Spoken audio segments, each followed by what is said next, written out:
Well, I still love y'all. He's counting some of you to post videos, so he can at least Did anybody take videos? Anybody watch? No? I'll have you redo it.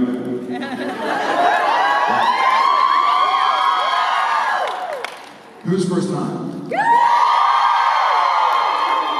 My second favorite question. Who started watching this show within 2 years ago? I love that. We're getting stronger. We're gaining momentum. Sorry, I'm not used to being in front of the microphone. Mine doesn't work. Yeah. We can share.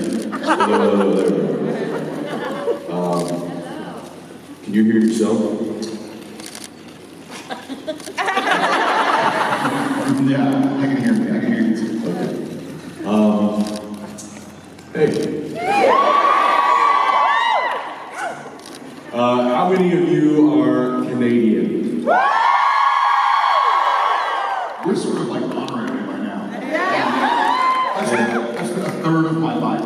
I'm not doing it. At least this is the warm Canada, not Ontario.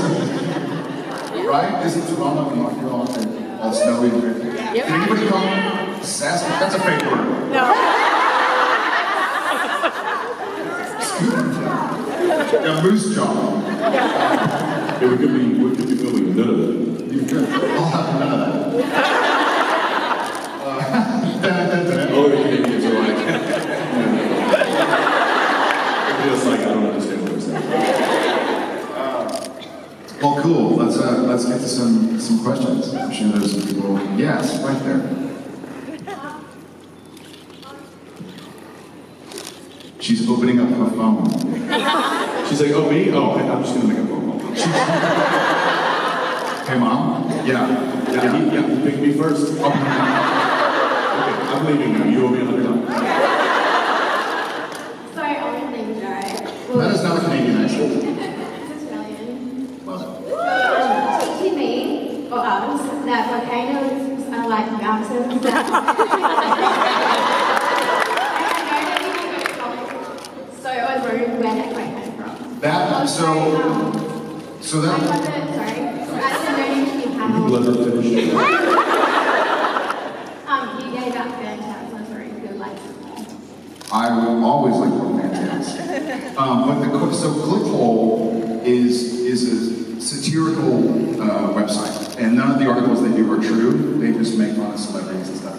And so I saw it, and it made me laugh because the picture also is one of the pictures where I'm like, it looks like something I would have said. So I never actually said it, and I indeed did not go to college. But I thought, what was the quote? So it was saying, it was like quotes from the stars, and my quote was, volcanoes are like mountains, not volcanoes. Total Keanu Reeves moment. Bill and Ted time. And it's like an epiphany too. It's like, oh, volcanoes are like mountains. They're volcanoes. Now I get it. Eureka. Jared, tell us about your aha moment. Volcanoes are like mountains. All right. Thank you for the question. Did you do something?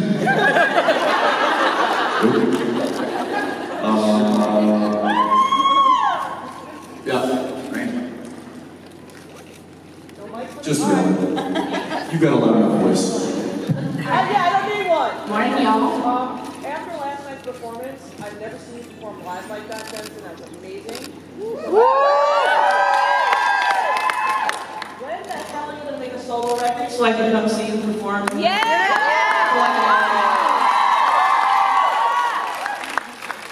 That would require me to have music and to write music and to have songs, which I don't do.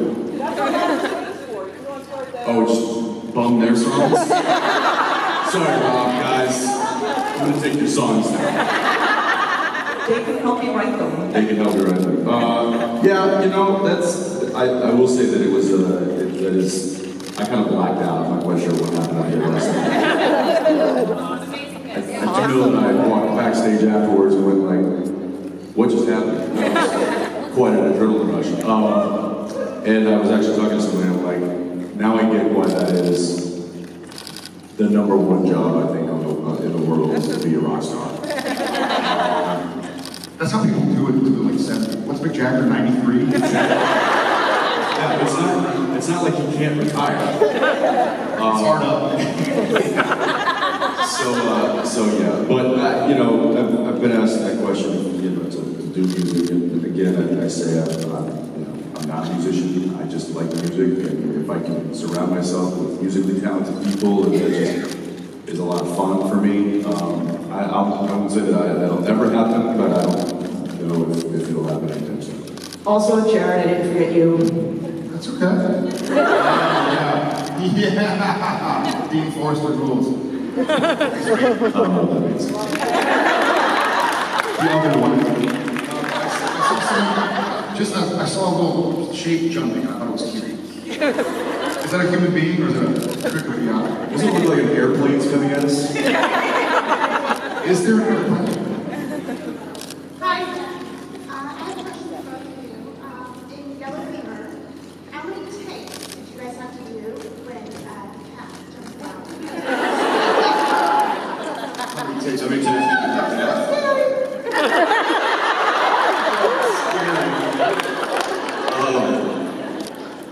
I remember Phil was directing that episode, and I did one take, obviously not nearly as corny as they ended up with it.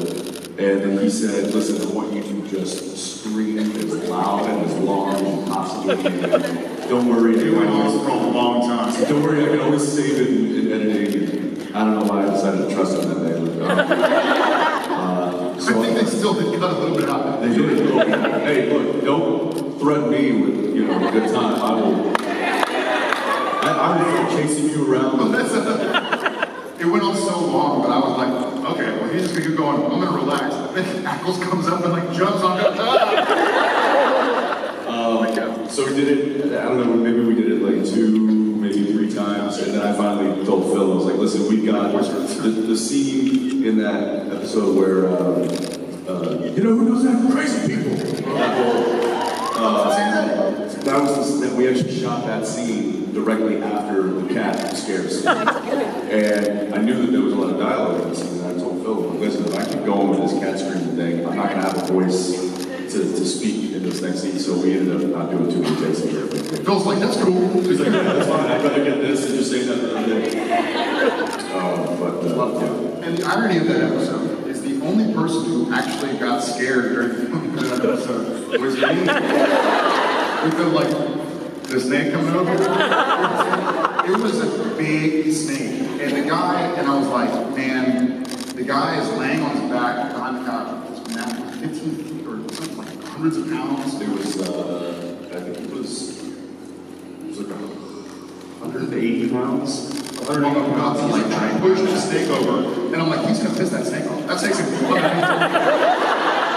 Well, the snake that didn't want it wasn't going, and so this snake wrangler, true job, real job, was like, punching it. I'm like, yeah, that's good. Anger it up and then send it over here. I'm not kidding. The snake was like not wanting to crawl over the couch. It wanted to just go down the floor and kept like shoving it down. I look over the couch and this guy is like, I mean, it was like wrestling a snake, just trying to get it to come over to me. And so I just remember that at one point when the snake finally did decide to come over my shoulder, I looked and the head's bigger than my fist.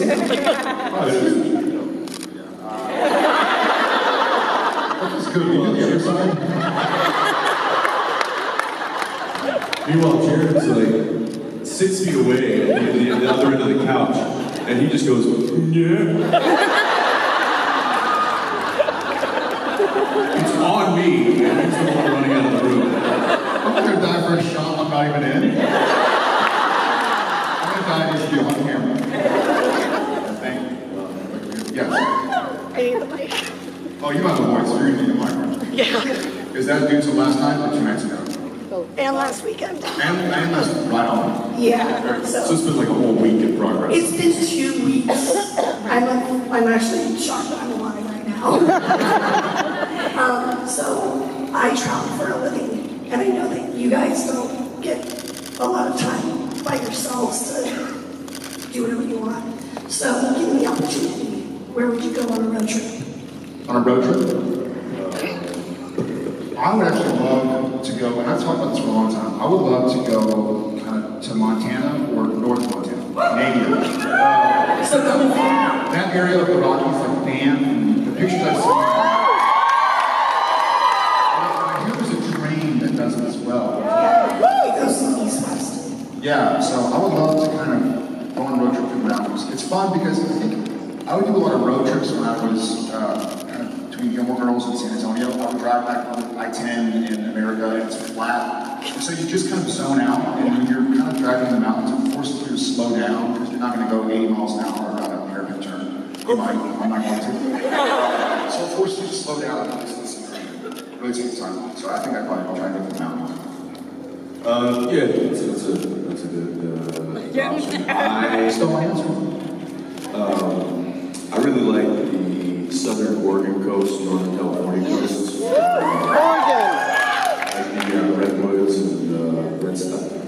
We used to drive up and back down every year for the season. We'd drive up in the beginning of July, and then we'd drive down mid-April when the season would end. And a few times we actually drove our own car, but we went together, like a caravan down. It was a convoy, not gonna lie. We had walkie-talkies. Hey, really just for the novelty of walkie-talkies, we had cell phones at the time. My cell phone's on my hip and here. What's 20? I'm still right behind you. And you own a car with you.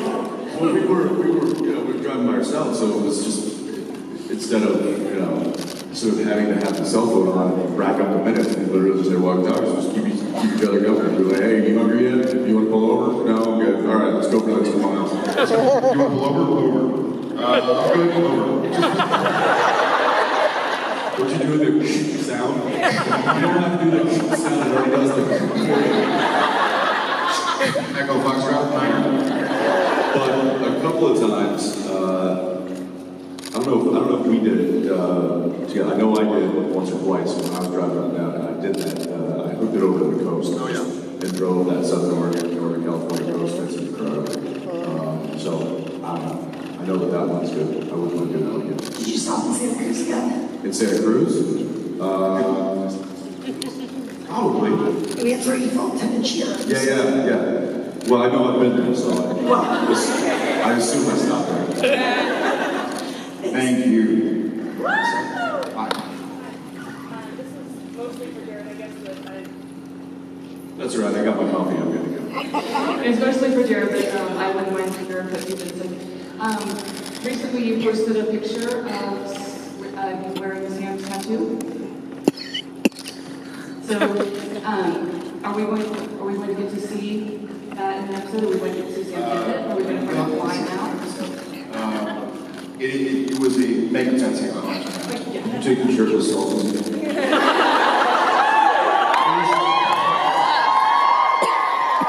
I thought we both agreed that we were just going to leave that to our person. It was an pussy because it was an ML. Pixar didn't happen. Yeah, it was right before we stole your jet skis. Yeah, so it was for an episode, and I don't think I'll be giving anything away by saying it's not current Sam. Yeah, so it's a flashback. So Then can I ask one more question? yes. Why, Just don't get me fired. Don't get me fired. why has Sam not gotten re-tattooed? Because he's messing around with strange demons without protection, and that's dangerous. Yeah, I mean, it seems pretty much. Sorry, plug your ears.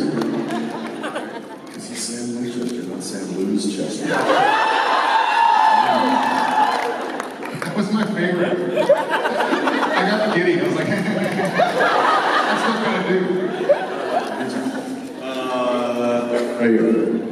Yes. Good morning. Morning. So you guys are adorable, and your kids are absolutely adorable as well. And so I'm wondering, do they realize what all of this is yet? Like how do they come to that consciousness yet? No, not at all. They just know that I work with Uncle Jensen and Uncle Griffey. But I mean, they know they can see me on the screen, but I don't think they realize, like my niece, Juliet, who's like 08, so she's 7. She was in like first grade, she was 6 years old, because one of the teachers was like, what? Like, Jared Ballard? She goes, yeah, that's my uncle. And like, it finally occurred to her that I was on TV. I know every now and again, when we're exhausted, we'll hand like an iPad over to one of the kids. Be like, here, watch Dinosaur Train, or like, watch, okay, or whatever, Wild Kratts. I'm like, plugging all these shows. I have no financial affiliation with any of those shows. And I guess if you watch YouTube, there's a screen where you can push things, and I guess there was a picture of me, and so he pushed it, and there was a scene like where Sam was being beat up by somebody. I know, and I wasn't there, and it took Jen a second to understand like, what was going on, and she looked over, and he looks forward, she's like, what are you watching? And she grabbed it, and I was like, buddy, and he goes, that man hurt Daddy. And so I'm on set, and I'm filming, and I get back to my phone, and I have like 6 text messages, like, hey, call me, FaceTime me as soon as you can. I was like, oh my God, what's going on? And so she just wanted me to like talk to Tom, be like, let's just pretend, buddy, look, I'm all behind. Oh, and then I was FaceTiming, so Sam gets injured a little bit in the beginning of the season. What are we doing? And so I was FaceTiming because I'd be at work before the kids woke up, and I get home after I went to bed, so I FaceTime with them. But I can't like wash the makeup off, FaceTime, get the makeup back on to film.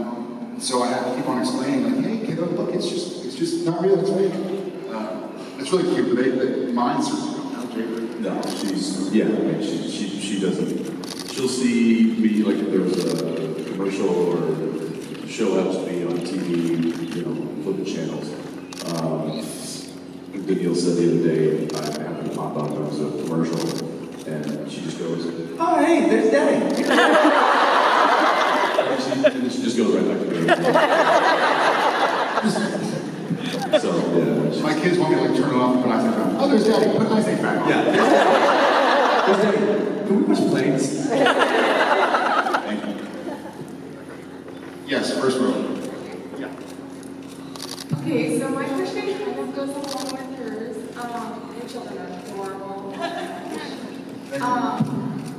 How do you guys balance your time between work with Soprano set and your children? Delicately. It's really difficult. I mean, I'm not gonna lie. A lot of my kind of anxieties and stuff are from trying to balance everything. I've had to kind of force myself to stop trying to multitask. Like when I'm on set, I'm there at work. You know what I mean? I'm there with my crew. I'm there with my fellow actors. But it's difficult to try and be a daddy and a husband and a friend and a brother and a son and a father while working. And I think he and I still have the same dedication to Sam and Dean Winchester that we did before Wives and Kids happened. And so when I'm at work, I don't want to say work, but when I'm acting, when I'm Sam Winchester, I'm Sam Anthony Winchester. Right? You're in work mode. I'm in work mode. And conversely, when I go home, Sam is out the window. And I'm dad, I'm husband, I'm friend, we're out the window. So I just had to convince myself to stop trying to multitask. Yeah, it's interesting. So both of our families have actually been up here with us for the past month, just because it's so damn hot in Texas. It's awesome here right now. So, so they've been here for a while, but Danielle actually mentioned the other day, this is during the week, and filming 12 hours a day, coming home, going right to bed, waking up the next morning and going right back to work. There's not a whole lot of time during the week when we're filming to kind of get into dad mode or husband mode. So she kind of said, you've been really distant the past couple days. And this was like on a Thursday or something. And I realized that like throughout the week, I kind of stay in work mode. Because I'm thinking about, okay, what do I have to do tomorrow? I've got these scenes, I've got work, we're shooting out in this location, that means it's going to be a tight turnaround because we're traveling an hour, that's 2 hours of travel. And that's a big thing. Dialogues are going to pre-learn. This is better. Yeah.